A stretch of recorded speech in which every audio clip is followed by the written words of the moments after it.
What is going on, everybody? Bobby Five back with my man Eric Sheets-Haber. Day 9 million of quarantine, but things opening up a little bit. People having a little bit of a life, a little bit more. A lot of interesting stuff going on in the DFS world, where everyone seems to have left Roto Grinders, myself included. But that was a while ago, and there are some other competing sites starting, and there's been a lot of hot tempers on Twitter over the last few days. Sheets, I know you've been sort of abreast of this whole situation. What are your sort of initial thoughts of what's going on? Yeah. So first of all, I guess we'll start with DFS is pent up demand just ready to explode. I mean, there are contests with sports with players no one's ever heard of that are completely just selling out. There's sports that the actual sport I can't even pronounce, like Bundesliga something. You know what I mean? Like, I can't even pronounce the name of the contest, and they're giving 50,000 away for first. So the point is that people want to play, and so when when it's ready, I'm ready. And I guess what we're getting into is, while I'm not an expert in stuff like MMA or or NASCAR, for example. I mean, I kind of just enjoy the act of aggregating information, seeing what content's out there, and then kind of putting my own spin on it with respect to trying to get an edge in lineup construction, right? Just trying to maybe leave money on the table, maybe because look, good plays are the good plays. Everybody's gonna have the good plays, right? We'll get more into that in a minute. But the key to winning, as we talked about so many times, is not just knowing who the good plays are, but knowing how to combine them properly and how to factor ownership in on top of that kind of stuff. So for me, this is like kind of interesting. So Bobby and I were, I don't know, just a transition. Since we basically started doing these in November, we kind of screwed around with the idea of, let's talk about like DFS and content providers and who's like fun guys, who are not fun guys, who we think are good, who we think are bad. And I'm a hopeless disadvantage from a personal perspective. I literally don't know anybody, right? Like, the closest thing that I can come to, aside from knowing Bobby, is I've never even met Crane, so I wouldn't even say him. You know what I mean? Like, I know him a little bit just from like maybe a chat or two I had with him, but never in person. I've literally never, I think I could safe to say I have never met anybody who's a DFS content provider in my life in person, right? So, or even on the phone, or like, so all I know are these personalities, you know what I mean, of how they act on camera, and I have my opinions on their actual, their content, right? And I'd be interesting. And every once in a while I bring a guy up with Bob, he's a dick, or bring a guy up with Bob, no, he's a real sweetheart, you know what I mean? So I've always been kind of interested in getting into that kind of thing. And maybe he'd be interested to hear what my thoughts are on some of these guys. And I guess a decent place to start, I suppose, is with this thing that happened yesterday, okay? Because this kind of combines on a couple of things we were talking about. So just to recap. So, look, a lot of people left Roto Grinders and are starting their own thing on different levels, which, hey, that's part of the business, right? That's part of what's going on. We talked about this in general, you know what I mean? Just a couple of podcasts ago. And one of the sites, they're trying to, get their, viewership up there before they start whatever. And a couple of the guys are like ex-Roto Grinders guys. And they put out a thing on NASCAR yesterday, right? And it was a free thing, which, I would imagine they would want to do on, on who they liked in NASCAR for the day. And it's like, dude, like I said, it's a lot of money. It's like 100,000 for first in this thing. So, everybody's going to pay attention because these guys have a following from their Roto Grinders days and people are going to look. And so they put out a thing with like three guys on it. It was Hoop and Big T and JSU Rab, right? Those are three guys. And they, analyzed the NASCAR thing the way everybody, the way people usually analyze it. So that's in one part of the universe. Now, in the other part of the universe is Stevie, who has been doing NASCAR, I guess, for Roto Grinders since, before there was ever car racing, back when they were chariot racing, right? Back then, right? So he was kind of known as like the kind of the auto racing expert for a long time. And so what happened was was that after the fact and after this all, after the content was issued, I think even after the race was over, what's his name? The Siege, who was also, if I'm getting this wrong, was also an ex-Roto Grinders guy, who is also, doing his own thing on different levels. I'm not exactly sure where he is right now, but he's come out there. He went out and said basically that Big T ripped off Siege's, not Siege's, Stevie's material. Basically, that's what he came out on Twitter and said. He said, listen, he plagiarized him. Big T doesn't know anything about NASCAR, and he ended up stealing, like, basically all of Stevie's content, and even didn't say pass it off on his own, but he said, listen, he just basically represented it as his own, where he basically gave identical takes as Stevie did on his Roto Grinder stuff. And that kind of set off, the usual. I mean, I don't know why anybody would be surprised that there'd be a huge fight over this, because when anybody attacks anybody's reputation, right, whether it be personal or professional, I would say even more so professional, right, then the person's going to fight back, and people are going to fight back on his behalf, and people are going to attack, and it goes back and forth. So I'm not surprised that this kind of thing happened as a result of these, I don't want to say allegations in like the wrong way, whatever. And it's interesting. It's I don't think it's 100% clear cut of what's allowed, if that's even the word to use, right?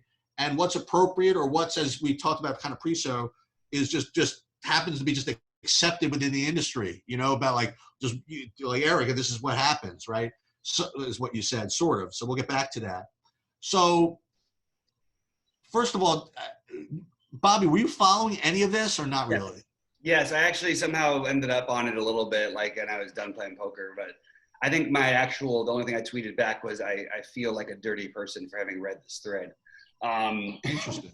It just now, do you say that because you know these people, or yeah, it's so petty and first of all, so here just to throw out a couple quick thoughts. Like, Siege has got okay, I guess in just taking the part that has a point. There's a point about stealing content. If you're taking other people's information and really repping it as your own, that's one thing. If you're reading everyone else's content and then formulating your own thoughts, that's a very different thing. And the truth is, whether we realize it or not, we're stealing from each other every day. Somebody's going to recommend something that might make you look a little deeper. In the end, I'm always going to choose my plays over someone else. But if it's a sport where someone doesn't know as much, like Big T doesn't know as much about NASCAR, but does know how to put lineups together, and has always been really good at just information aggregation and basically playing wild cards in sports where he probably shouldn't be winning.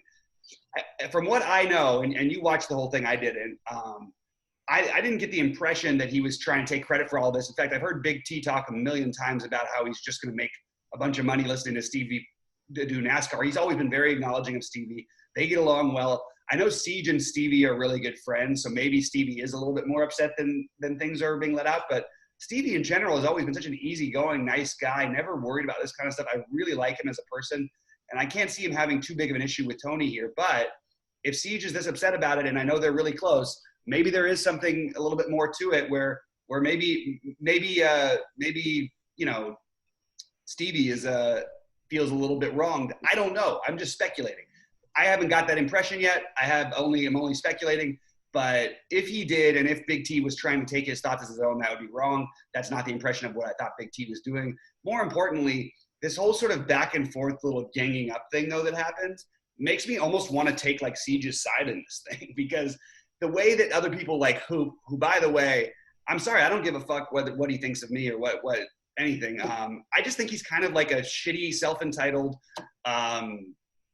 person. He's just a very, very full of himself. He's self-righteous. He's demeaning. He's nasty to other people who don't see things his way. He also has extremely opposite beliefs in every way that is possible that I do. He's completely only in it for his own money and doesn't care about any other person that I've ever seen outside of his own family. So I have no love lost for Hoop. I don't really have much of a relationship with him. These are just from different debates I've had from Twitter, from things I've heard about him, from the brief interactions I have had. I don't particularly like him, and I don't like the way that he gangs up in these situations. He's done it to me before. He's done it on my behalf before. he just gets into these, and I'm just like, who are you to come in and be the police and tell everybody what's going on? And he just creates this bigger thing. They started this new Run Pure Sports thing, and they think this is the greatest thing. And to end everything with a little hashtag saying Run Pure Sports just looks really stupid. Like, I'm sorry, you guys it just is tacky to me. This whole thing just feels really tacky and petty. And I don't think Stevie hasn't gotten involved because it's probably beneath him. And I just feel like that's sort of how I feel about this stuff. But now, what about is now again? I'm being ignorant about this. So, what about the Run Pure Sports hashtag bother you? Just the promotion, or is there something to that? Stupid promotion. First of all, nobody's going to search Run Pure Sports, so that hashtag alone is kind of silly. If you're starting to create a bunch of them, but to end every sentence when you're trying to argue with somebody with hashtag Run Pure Sports, like, oh, our guys. Oh, okay. It just seemed like it's like child school stuff. Like, I mean, it's ridiculous. I mean, I'm actually curious. Like, one other thing I wanted to talk about a little bit is just that. So I think that with the way Roto Grinders is set up, which is really amazing, and all those tools, which I think are incredible still. Again, I may not work there, but I'm a huge fan. I definitely use a lot of the tools. I love it. I love a lot of the people there. I think they've lost a lot of their most entertaining personalities, like us or hate us, between like who? The Roto Grinders, between Siege, myself, Big T. I mean, just going over the last couple of years, everybody pretty much at JSU, even Hoop, who some people like, like there's just an endless number. Mangona's gone. Everybody, whether you like him or not, these are the most popular guys who were on air for a while. Although I haven't talked to my buddy Grant in a while, he might still be there. But I really do think that they might be putting themselves in a little bit more danger than they think, because people are more loyal to the people who have made the money. I'm being one of them, Big T being one of them. Siege has made some people money with some of his wild card stuff. So I'm just curious about how Roto Grinders rebounds. Now, again, the best, to me, my favorite tools in the industry, easiest to use. I have the most experience with it. And I really like them along with RotoQL for projections. But I do think you lose all that, the people who have the most on-air talent or the people that are the most drawn to. And I think you could be in a little bit of trouble at some point, and I hope that doesn't happen. Even as a somewhat competitor or whatever, I also see us all on the same side, and I like the RG team, and I like what they do. I just think that it's you're losing some really, really strong people. That was sort of another thing I wanted to talk about a little bit. Yeah, let me finish my thoughts on the Twitter stuff, and then we'll go back to this, because I think this is actually more interesting, what you just brought up. So I did actually listen. I am a subscriber of the NASCAR package, right, on Roto Grinders. So I was able to access all the information, and that's what I do. And I was going to play, and I'm a subscriber, and that's the way it is. I also I did watch that free video, right, from Run Pure. And now, keep in mind, I wasn't watching it with the intent of figuring out, where anybody was copying. Because remember, this is just in the air of, of just content. I was just trying to listen. And I will just say that I didn't notice anything. You know what I mean? I didn't, and I'm pretty good at that. I would have said, whoa, didn't I just hear that 2 seconds ago? You know what I mean? And so if anything, and again, I don't really know Big T. He follows me on Twitter. He comments on my stuff, and he seems like a likable guy, whatever it is. But, I mean, if anything, I think this is my instinct, is that if anything, he was like the opposite. He was saying, listen, guys, I don't know shit about freaking NASCAR, but I do know this, that I'm totally willing to go 0% Kyle Busch. You know what I mean? Like, if everybody loves him. You know what I mean? So it's I felt as though he was actually being deferential. Although he didn't bring up Stevie's name, okay, I think he was not trying to come off as a NASCAR expert. I think the opposite, actually, and that's part of his charm, is when he comes on and says, I don't know anything about this crap, but I certainly know how to make freaking lineups. You know what I mean? I couldn't spell this guy's name in the Korean Baseball League, but I know that if this guy's a 50% owned freaking pitcher with it's only going to go 4 innings, I don't want him. You know what I mean? Or whatever. So and now I didn't go back to it, but I will say this, that if Siege actually had something, you know what I mean? If he had something substantial, he would have posted, right, the side-by-side, wouldn't he? He would have said, this is what Stevie said, and then this is what Big T said. See how they're identical? And I didn't get any of that. You know what I mean? And that's what the Twitter people do. They do their thing, and then even if they're out of context, they'll put little things back to back and say, these are exactly the same. I didn't get anything. All I saw was a little, supposedly like a text thing back and forth between the two of them, where Siege said, look, even Big T admitted that he didn't know anything, was passing it off on his own. But the way I read it, Big T didn't exactly do that, actually, or he didn't actually admit to that. So for me, I'm Yeah, not. you have to know Big T's personality too. Like, okay, so Yeah, I guess. Yeah. he goes on shows a lot. I've done a number of shows with him. First of all, me and Big T disagree insanely when it comes to certain parts of politics and LeBron versus Jordan. Those basically are two big issues. Well, isn't that politics nowadays? We're on completely opposite ends of these things. But I really do love doing shows with him, and I like the way his brain works for this. It's not as calculated. A lot of people think that he sort of talks off the cuff a little bit. That's sort of how he figures out his process, and he is one of the better DFS players in the world. He's a terrific all-around gambler. He really is, especially in relation to sports gambling. I heard he's a good poker player too. I've never had a chance to play poker with him, but I do think that the way he talks about things, it's not like he's got this formulated, here's your exact, here's my research tells me this is the one thing, which is one thing that Siege like prides himself on. So you take this extreme personality, and Siege like will do like 5 hours of in-depth research when you really don't really need to go that far to figure out as much as he does. You know what I mean? A lot of times I feel like it's overkill. And he takes so much pride in doing all this extra research himself when a lot of that research is done for you. I mean, I'd be lying if I said I don't take a lot of what Dave Potts thinks cheese is good when it comes to baseball. That's not stealing anything. What I'm doing is taking it from the guy who I acknowledge is the best at baseball. He knows more about baseball than any of us do. That's it, period. He knows more about current day baseball than any of us do. So we're going to take information from him. I will gladly tell him that, hey, I'm not going to rip off his idea and pass it as my own. But when he points out a guy's, hitting 467 against lefties that throw changeups, over the course of his last 300 at bats, and he's got a, 1,100 slugging percentage, I will repeat those numbers. He didn't make those numbers up. Those are numbers that he did research and found out. They're still accurate numbers, and they're still factual. That's the kind of stuff that I just don't. It's a fine line, but in reality, I don't see all that many people. I don't see Big T as someone who I think of as stealing. I think he's. I just don't see it. That's I guess all I have to say about that. So let's talk about some other guys. So when you the guys that we've talked about so far, like two of the guys are literally the first two guys I ever would be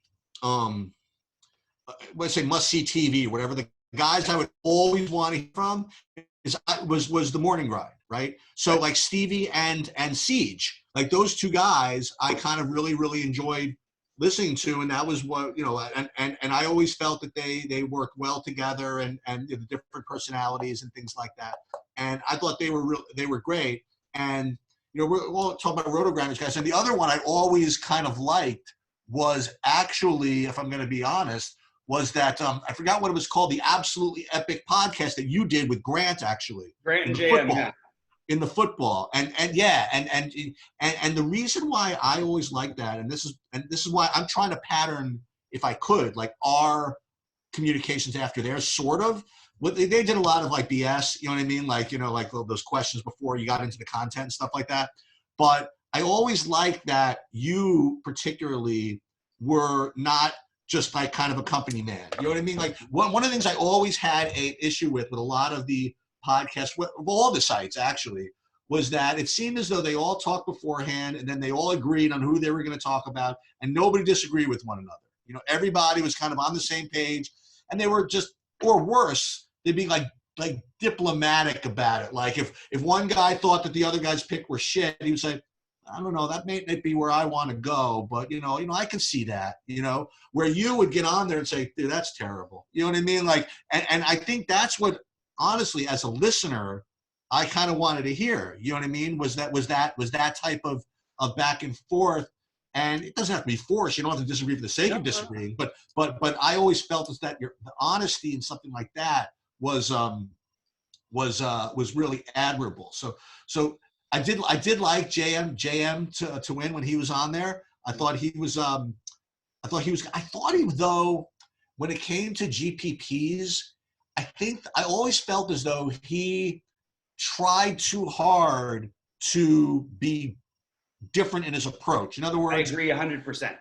He would come in and he would say, I know everybody says it's right to stack in baseball, but I don't think I want to. I kind of like going 1 and 1 and 1 and 1. I'm kind of into making the best plays. And I don't know whether he really believed that or whether he was just trying to be different on purpose, whatever it is. That brings up a really interesting thing, I mean, just in general about DFS play, which is that you have different types of people. I'm generally going to be a little bit more tournament minded, trying to find the weird outliers and all that.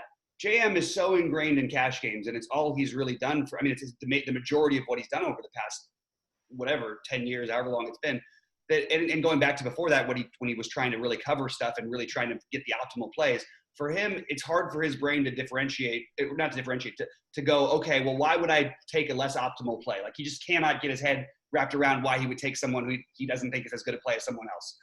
So he can go away from stacking. And it can work for him, especially at high buy-in tournaments. You can win high buy-in tournaments with small fields that way. It's harder to win large buy-in tournaments, in my opinion, if you don't at least semi-stack, especially in baseball.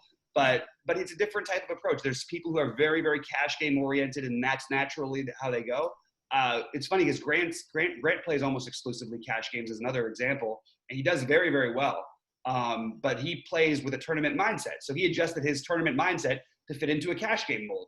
JM was trying to turn his cash game mold into one of the things JM always said for football is, I won't play any player on my team if they're not going to get me 20. They can't get me 20 DK fantasy points.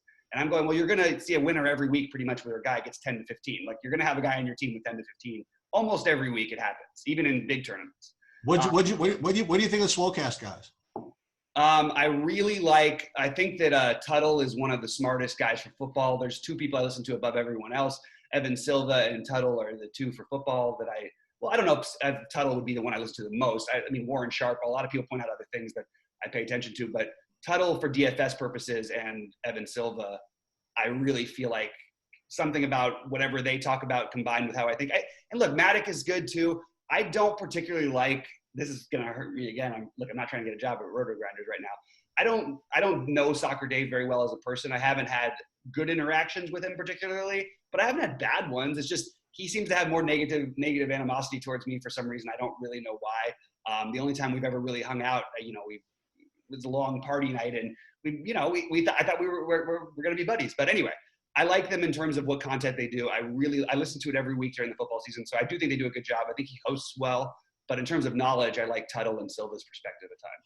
Well, so whatever some guy, now again, like, you have to keep in mind, like, so when I was starting, whatever, like, there were guys that when I was listening to their content, now again, like, all I knew was like how to communicate, and I could just kind of tell who's smart, whatever.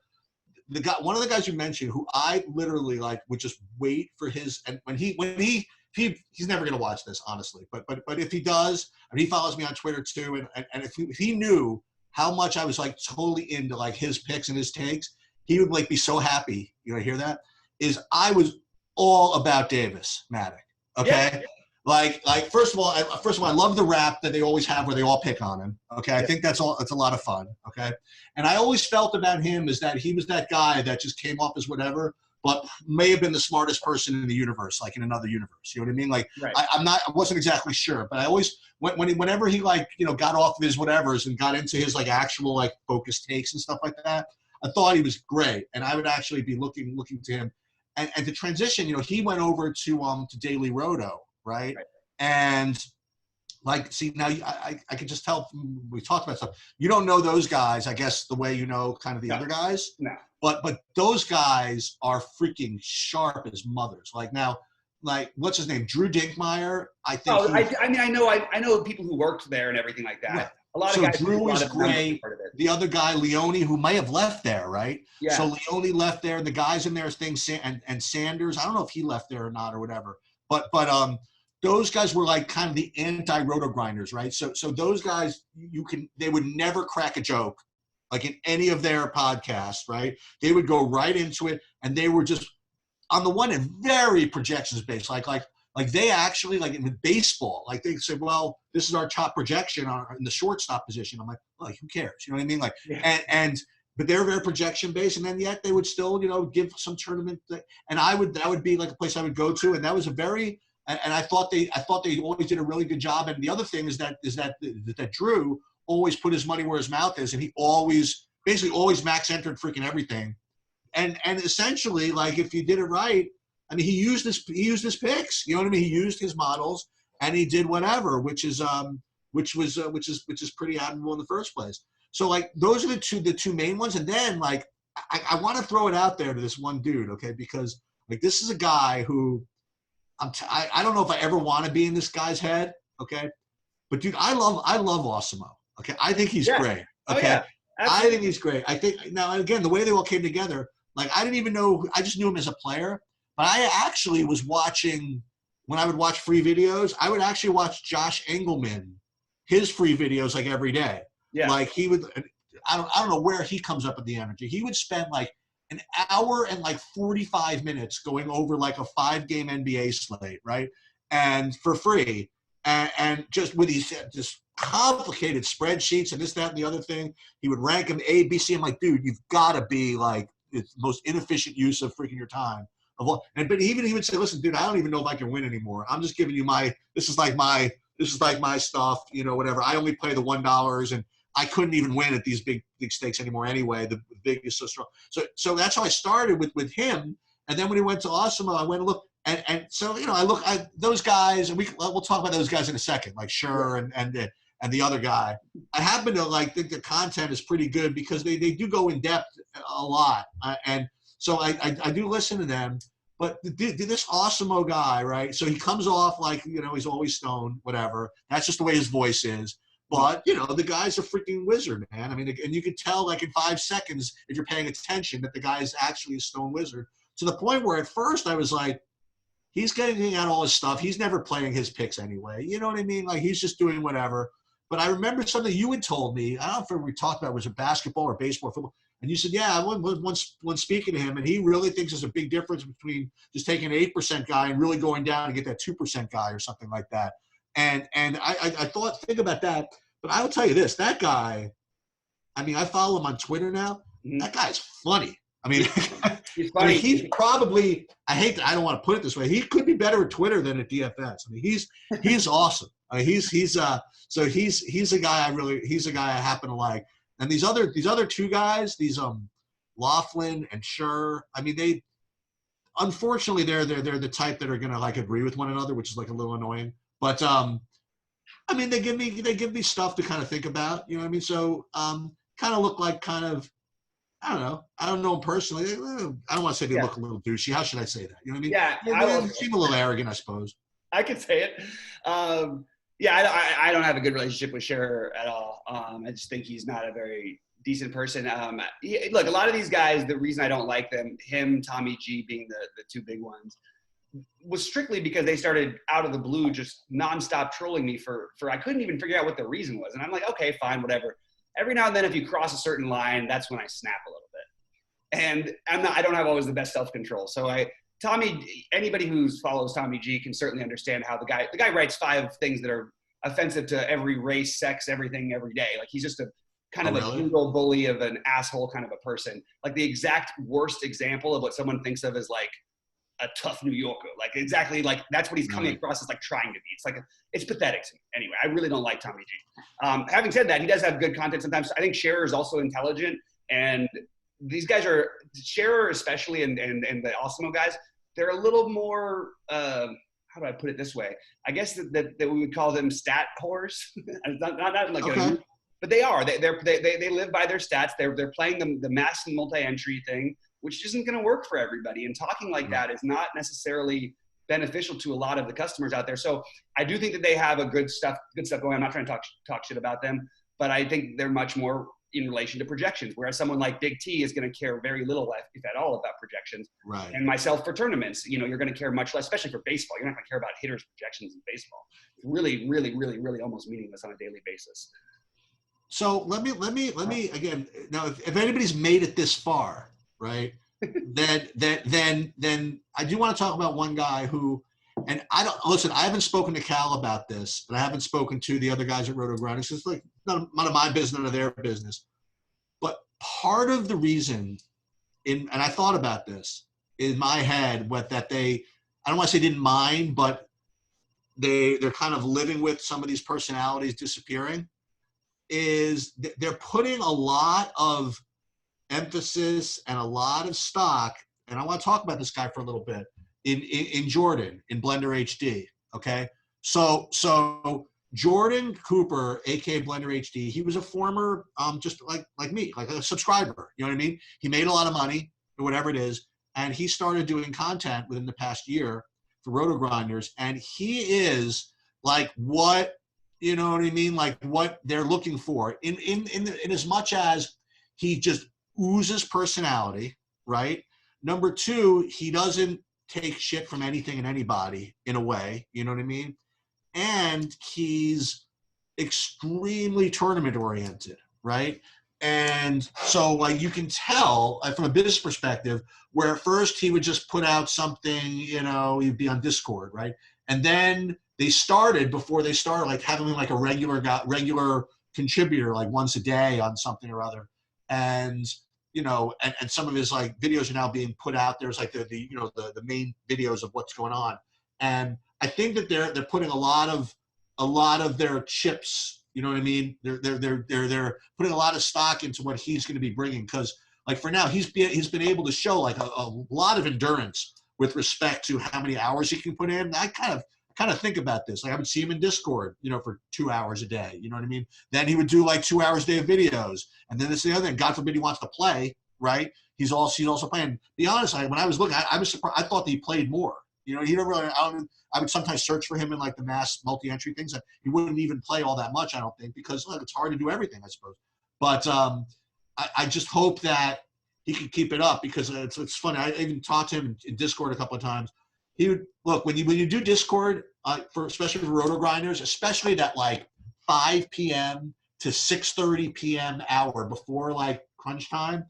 That's when you get just all the idiot questions, right? That's when they all come piling in. Like if you go on there like noon, you know what I mean? You get the people that are actually like thinking about the shit in advance and like trying to plan out whatever, and you get some questions or whatever, and I said, Jordan, I feel bad for you because like you're trying to give these people so much and you're getting so frustrated with them. They say, this is usually what happens. Someone says, hey, dude, what do you think of, I forgot to even play it anymore. What do you think of Kyrie?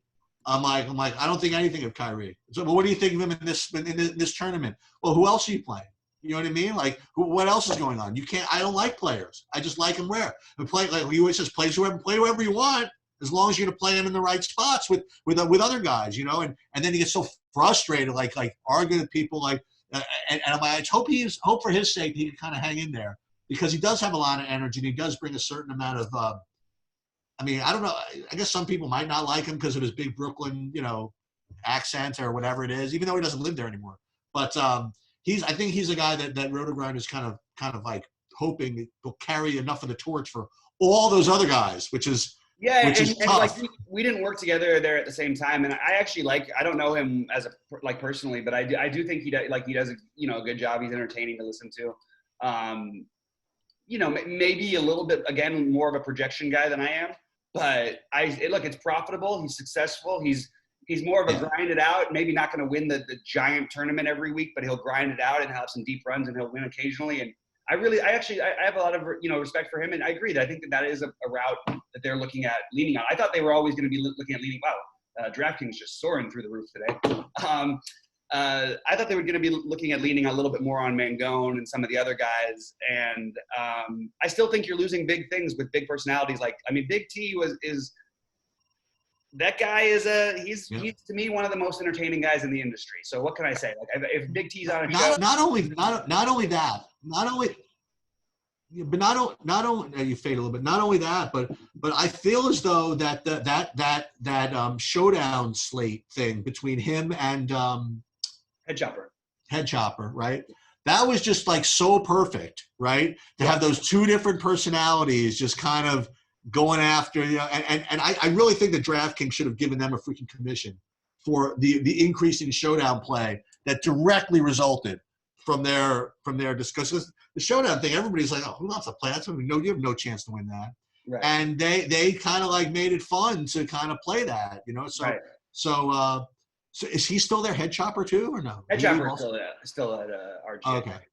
You know, he just won a bunch of money, so he's good for a while. and you know the thing is that again, I'm like a tournament guy, so I'm not really into this, but Means, as you know, he's developed his kind of just his ultimate niche there. You know what I mean? He's the cash game guy.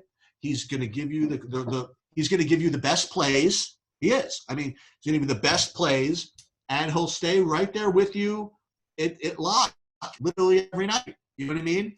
to answer all your dumb questions. You know what I mean? All your Also, he's all the your only one without twos. pull to get all these ex-Duke guys who he played with. All the guys. He had JJ Redick on the pod the other day.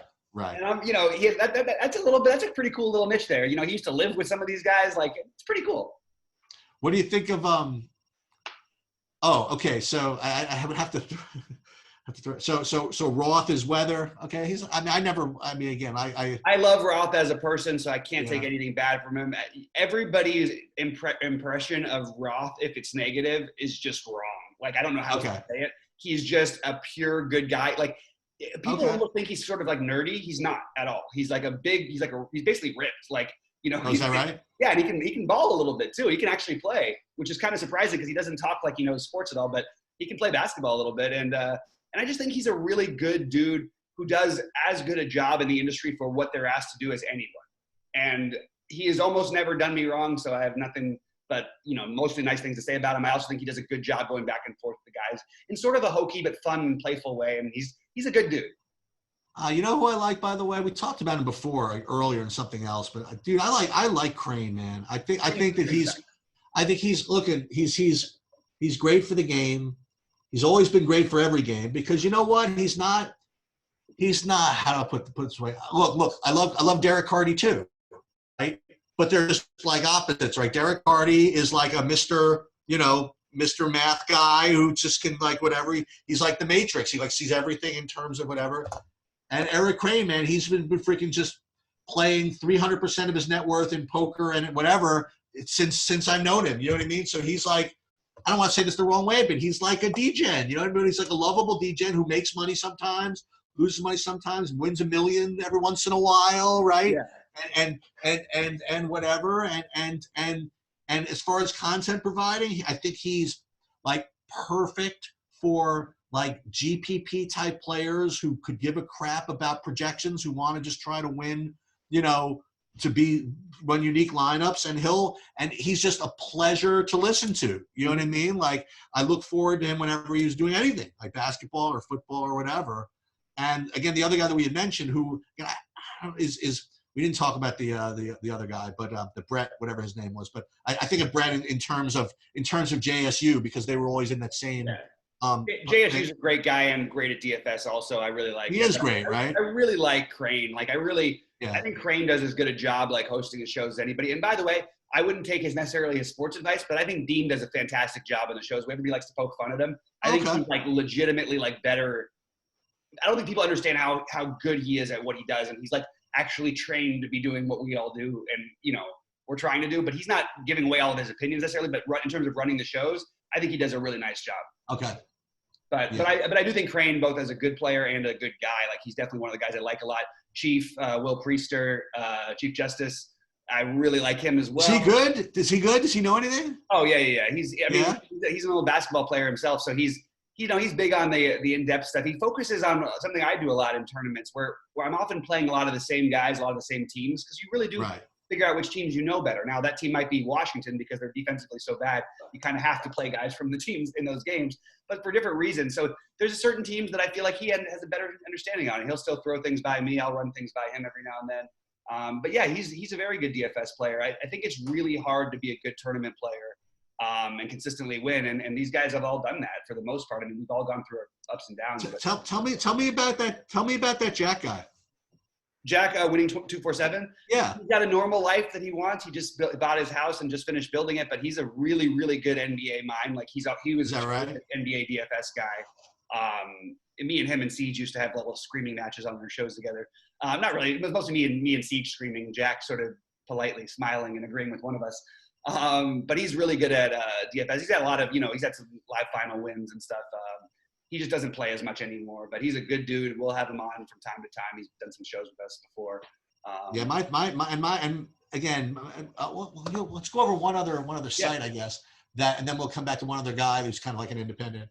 I've seen you every once in a while, back when you worked for RotoGrinders or whatever, you sometimes make guest appearances on Wise Take with those guys. And I go back and forth. I think, are those guys just like complete, like, degenerate stoners who don't know anything? Or are they like really, really bright guys who try to act like stoner degenerates who don't know anything? or is it somewhere in the middle? You know what I mean?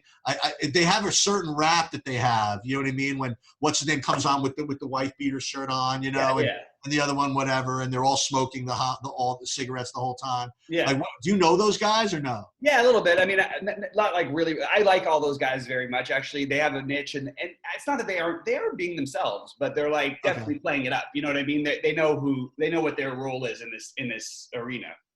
And I don't think that, like, look, there's a lot of these greatest poker players ever, as you I'm sure know. Like, I mean, these guys are complete stoners who, some of them, like, literally you'll get months they'll just stay at home and play online without leaving the house. Right. Quarantine would be like a heaven for some of these guys.